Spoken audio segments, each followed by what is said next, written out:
The Monday All Hands was supposed to be nothing more than another circus of slide decks and corporate jargon. I sat in my small Brooklyn apartment, coffee cooling beside me, half listening as executives droned about growth metrics. Then his voice cut in sharp, rehearsed, cruel, effective immediately. Marina Calder is no longer with the company. She repeatedly ignored leadership directives and caused severe risk to our infrastructure. We cannot tolerate sabotage. The word detonated through the call. Sabotage. For a moment, I couldn't breathe. Slack erupted like a fire alarm, exploding head emojis, shocked question marks, half-written sentences that dissolved into silence. I caught a glimpse of my own video tile in the corner, my face still visible to 1,000 people. No tears, no rage, just a blank stare. The kind of stillness before a storm. Clients had dialed in too, and I saw their names flash in the participant list. One message popped into my private inbox. Is this true, Marina? Tell me it's a mistake. My hands hovered over the keyboard. 3 words nearly spilled out, "You know better," but I erased them before hitting enter. The CTO's smirk filled my screen. He closed the announcement with a sentence that cut deeper than the accusation. "We thank her for her past contributions." Past. Like the midnight outages I'd fixed alone. The disaster recovery protocol I'd built from nothing. The endless weekends when he was off skiing in Vermont. I clicked Leave Meeting. The screen dissolved into static. Just like that. I no longer existed. The air in my apartment was stale, heavy. My cat stirred on the windowsill, stretching lazily as if nothing had happened. I pushed my chair back, walked to the bookshelf, and reached behind a dead succulent and an old mug from the Most Reliable Team Member Award. My fingers touched a black USB drive, scuffed from years of handling, in faded Sharpie. The words, Archive V1, stared back at me. I slipped it into my pocket. I didn't know if today was the day I would need it, but I had been preparing for this moment far longer than he could ever imagine. By the time night fell, I was already gone. Not just fired erased, my inbox bounced every reply with a sterile error message. Jira kicked me out with a blunt permission denied. Git commits I'd authored for years now showed anonymous. Even the wiki pages where I'd built entire frameworks were scrubbed. My name stripped like I'd never touched the code. My phone buzzed relentlessly on the desk. Frantic texts from colleagues. Are you okay? They can't do this. Tell us what really happened. I let the screen light up and dim again, untouched. They didn't deserve my words. Not yet. I stared out the window at the Brooklyn street below. Fire escapes lit by the orange glow of the bodega sign across the road. The hum of traffic carried me backward through time past this cramped apartment, past the sterile office towers of Manhattan, back to Madrid. I remembered my mother's calloused hands folding laundry while she reminded me that every hour I studied in English was another brick toward a life she'd never have. I remembered the letter from MIT full scholarship, the only way I could go.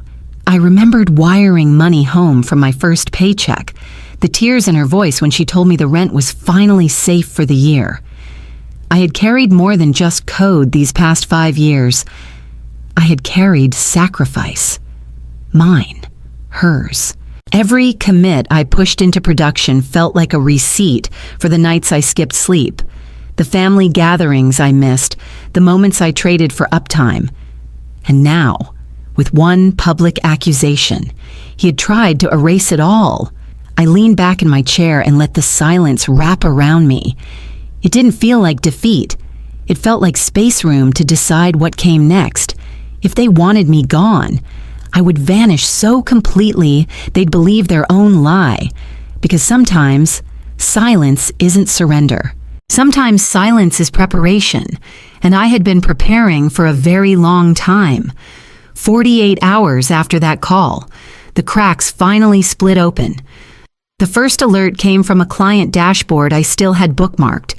API latency spiked, then froze. By the next morning, error logs poured across public forums, timeouts, corrupted exports, scheduled reports vanishing into nothing. Fortune 500 clients that had once praised our stability were suddenly screaming across every channel they could reach. Twitter lit up with angry threads. Procurement officers demanded answers. Somewhere in Manhattan, a boardroom full of suits was watching their empire buckle. I knew the sequence. I had always known. There was a chain of steps buried inside the architecture patches, stacked on patches that had to be executed in exact order when things went wrong. I had memorized it the way a pilot memorizes a landing procedure, and I was the only one who ever had. The CTO stepped into the spotlight with his rehearsed calm. He blamed legacy code, as if those words could explain away the rot he'd ignored. But the clients weren't fooled. They kept asking the same question. Where is Marina inside the company? Engineers whispered. I knew because one of them forwarded a screenshot to my personal email before his access was cut, too. Only she knows the recovery sequence. Their desperation clung to every line of text. In my apartment, I sat at the kitchen table, watching the chaos unfold through news updates and leaked Slack threads. I didn't smile. I didn't gloat. There was no satisfaction in being right when so many people's livelihoods were tied to a system crumbling under negligence. I pulled the spiral notebook closer, the one I had been filling since the day they fired me. I opened to a blank page, uncapped my pen, and wrote 3 words across the top in steady, deliberate ink, make them prove it. I closed the notebook, slid it beside the battered USB drive on the table, and let the hum of the city fill the silence. I opened the drawer beside my desk and pulled out the stack I'd hidden over the years' printouts of architecture diagrams, half-faded sticky notes with sequence sketches, even napkins from late nights when the only place to think was a diner booth at 2 a.m. Every mark was mine. Every detail born from a problem no one else wanted to solve. Then I reached for the black USB drive. Argiv V1. The label was smeared from time, but I knew what was inside a skeleton framework I'd started years ago. The version of the system I believed could exist if the company ever cared about building it right. I had written it in stolen hours, between emergency patches and impossible deadlines, not to use but to remind myself there was always a better way. Holding it in my hand, I thought of the nights I'd given them. Christmas Eve, sitting alone in this same apartment while the system buckled and I was the only one answering calls. The CTO had been posting glossy photos from Aspen, tagging his new ski jacket while I was soldering code together with caffeine and adrenaline. That was the rhythm of my 20s, my youth traded for their stability, my silence traded for his bragging rights. Now that silence was mine again. I wasn't planning sabotage. I wasn't planning revenge. Those paths would burn everything, including me. What I needed was survival, a foundation of my own, untouched by his arrogance, free of the debt I carried for them. I spread the diagrams across the table, arranging them in a rough circle, in the center. I placed the USB like a keystone around it. Pages of old notes, module outlines, and bug reports I'd once filed and watched vanish into won't fix status. Seeing them together was like looking at the skeleton of a beast I had both built and been chained to. I opened my notebook and reread the words I'd written the day the system collapsed. Make them prove it. Beneath it, I drew the first lines of a plan. Clean. Simple. Mine. The Argive framework wasn't just insurance anymore. It was the beginning of something that could outlive them. The first call came just before sunrise.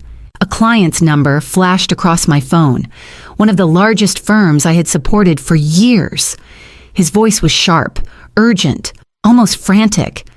We'll pay you triple your previous salary. Just come back, Marina, without you. We're bleeding. Before I could respond, Another notification arrived, this one from a healthcare partner I had personally stabilized during a system outage. We'll fire him if it comes to that. Just tell us you'll return. We can't lose you. I let the phone rest in my palm, silent. Their desperation wasn't for the system, it was for me. They wanted the person who could make everything work again, the one who had carried their infrastructure through years of neglect. I had spent countless nights saving outages that no one ever thanked me for. I knew exactly what they expected, but I wasn't their emergency patch anymore. By noon, the CTO's own message appeared on my phone. A single line. "Let's talk. Please." I stared at it. The hum of the apartment around me suddenly deafening, and pressed block. That afternoon, I walked up to a cafe near Columbia University, where I knew Inez Vargas would be waiting. Inez, my old mentee, looked at me as if she'd already pieced together the chaos from the emails and whispers that had circulated. They called it sabotage, I said. She shook her head hard. Everyone knows that's a lie. Tell me how I can help. Her eyes were wide, eager, full of the kind of idealism that had made me take her under my wing years ago. I saw myself in her young, untested, ready to throw herself into code and logic without hesitation. I nodded slowly. If we do this, it won't be small. It has to be complete, or it isn't worth doing. 2 days later, I took the subway to Queens, climbing the narrow stairwell to Rafael Moreau's apartment. Rafael, a jaded sysadmin, opened the door with a smirk that didn't reach his tired eyes. "I told you, Marina, if you ever left, this place burns. It's burning," I said simply, letting the words hang between us. He laughed, dry, almost bitter, then stepped aside. "Then let's build something better," he said. By the time I left his apartment, the decision was made. We weren't going back. We weren't patching a dying system. We were starting from scratch, building something clean, resilient, and ours alone. The co-working space in Jersey City wasn't glamorous fluorescent lights, squeaky chairs, the faint smell of takeout that never quite left, but it was ours. On paper, we were nothing more than a 3-person LLC called Nautilus Technologies. To us, it felt like a lifeboat. We filed the registration in silence, each of us signing our names with hands that trembled, not from fear, but from the weight of beginning again. Then we opened our laptops and started writing the lines of code that would shape our future. Rafael set up the operations stack, patching servers together on a shoestring budget, muttering curses at cloud providers that charged too much for too little. Inez dove headfirst into the front end, her screen glowing with colors and layouts that felt light, intuitive, human, and me, I took the backbone, the architecture that had always been duct taped together under someone else's deadlines. I now built clean, every decision deliberate, every commit signed with a certainty I hadn't felt in years. Nights bled into mornings. Empty coffee cups lined the desks like trophies. We ordered greasy pizza more times than I could count, coding through the hum of late trains rattling past the Hudson. Online, we were careful. We used aliases, Elaine, Nova. Rook rotated VPNs, burner emails, no LinkedIn updates, no GitHub traces. We weren't ready for the spotlight. For now, silence was our shield. Still, beneath the exhaustion, I felt something I hadn't in years: freedom. No executives hovering over stand-ups, no buzzwords masking incompetence, no one demanding we cut corners for the sake of speed, just us. Building the version of the system we knew should have existed all along. One night, as dawn light seeped through the narrow windows, I leaned back and looked at Inez and Rafael, both bent over their keyboards, for the first time. I didn't feel erased, I felt alive. From across the river, I watched the old empire unravel. Manhattan HQ was a hive of panic dressed up as strategy. The CTO announced a strategic rewrite, but the engineers knew the truth. It wasn't strategy, it was triage.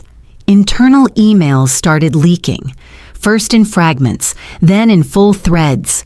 Lines I had read 100 times now floated in front of me on a cracked phone screen. Didn't Marina warn us about this? She told him these modules would collapse under load. The words spread like smoke. Clients pulled their contracts one by one. Procurement officers citing concerns over system integrity. Investors who once bragged about the platform's growth now quietly froze funding. The stock price dipped, then dropped again, each headline sharpening the edges of their fear. I heard from an old colleague that a senior developer resigned mid-sprint, dropping his badge on the desk and walking out without a word.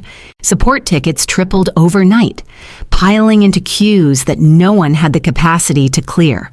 Meanwhile, the CTO still tried to wear confidence like a tailored suit.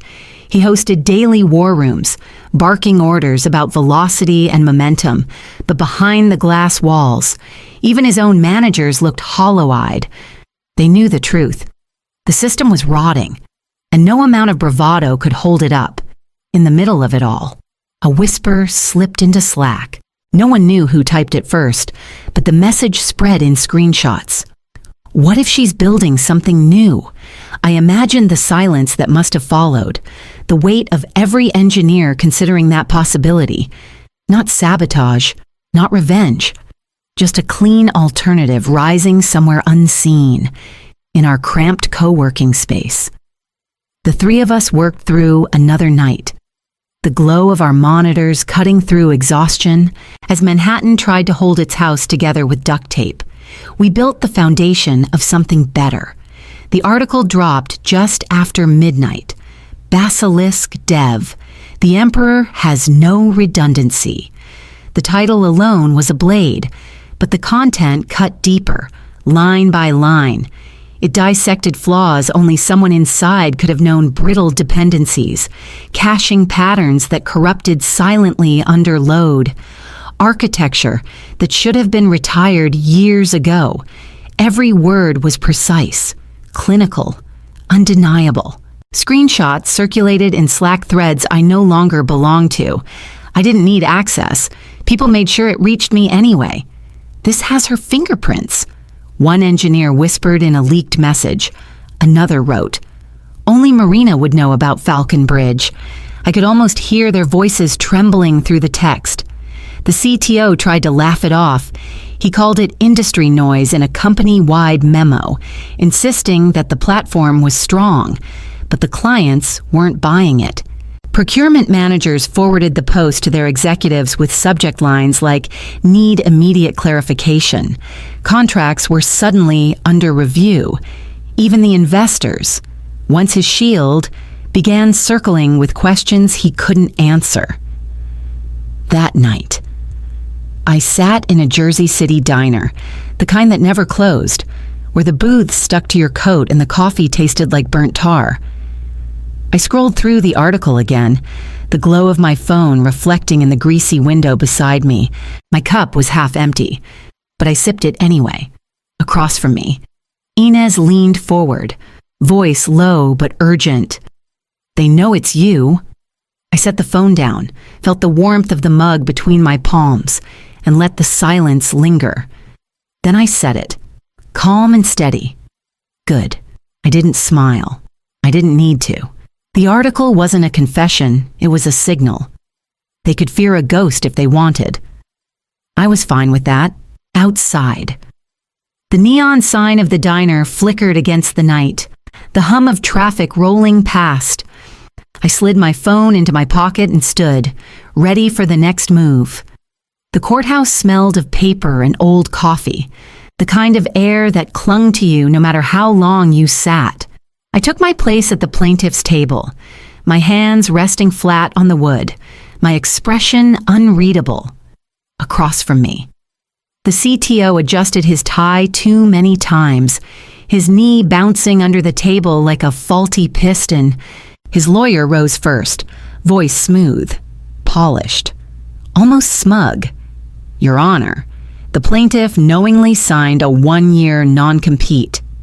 Despite this, she has launched and licensed a product in direct competition. We request an injunction against her activities. He held the contract aloft like it was scripture. I didn't move. My attorney, Mr. Latner, stood slowly. No theatrics, just a calm shuffle of papers. Your Honor, that clause is void. State Labor Code Amendment 74B, effective January 1st of this year, renders non-competes unenforceable for software professionals. The words hung in the air. The judge adjusted his glasses, leaned over the single page Latner slid across the bench, and read aloud. A contractual provision that restricts a software professional's ability to work in a similar role or industry shall be considered void as against public policy. Silence fell. Heavy and suffocating. I watched the CTO's lawyer lean forward to reread the line. His lips moved once, twice, then stopped. His face tightened as he turned to his client, whispering low and fast. The CTO's smirk cracked for the first time in months. His eyes widened, panic written across every twitch of his jaw. She knew all along. The lawyer hissed. I inhaled, steady and slow. It was the first full breath I'd taken in a year. I didn't gloat. I didn't smile. I simply sat in the silence I had built, the silence that had carried me here. The gavel struck once, sharp and final. The judge's voice was even. She was never in breach. I closed my eyes for a moment, feeling the weight of every sleepless night lift. And when I opened them again, I knew what came next. We launched Nautilus without fanfare. No press releases, no glossy ads. Just a clean landing page and quiet invitations sent to a handful of clients who had once relied on me. Within weeks, they began onboarding finance, healthcare, logistics. They praised the speed, the resilience, the simplicity, everything the old system had promised but never delivered. Meanwhile, across the river, his empire collapsed in real time. Funding rounds stalled, procurement deals froze, engineers slipped out the back doors one after another. The headlines spoke louder than I ever could. System failures continue. Leadership under fire. By the time investors realized what was happening, it was already too late. I could have ended it completely. I could have taken every client, pulled every string, watched the company crumble to dust. But I didn't need to. Instead, I handed their lawyers a licensing agreement. The module they had built half their product around the one I wrote before I ever signed their contract was mine. If they wanted to keep breathing, they'd pay. And they did. Month after month, royalties arrived, indexed to the very metrics they once boasted about. Every login, every transaction, every breath of their platform now carried my name, my price. I stood in my new office overlooking the Hudson, the windows glowing gold with the setting sun. The space was still half empty, desks waiting for the team we were building. But it was ours. On my desk sat the small black USB drive, Archive V1, worn at the edges. I picked it up, turned it once in my hand, and whispered, almost to myself, "They fired me to erase me. Now they pay me to exist." Vindication wasn't applause. It wasn't headlines or even the quiet admiration of the clients who had followed me here. Vindication was ownership of my time, my work, my name. I set the USB down, looked across the room at Inez and Raphael deep in their code, and felt the steady hum of a future built on silence.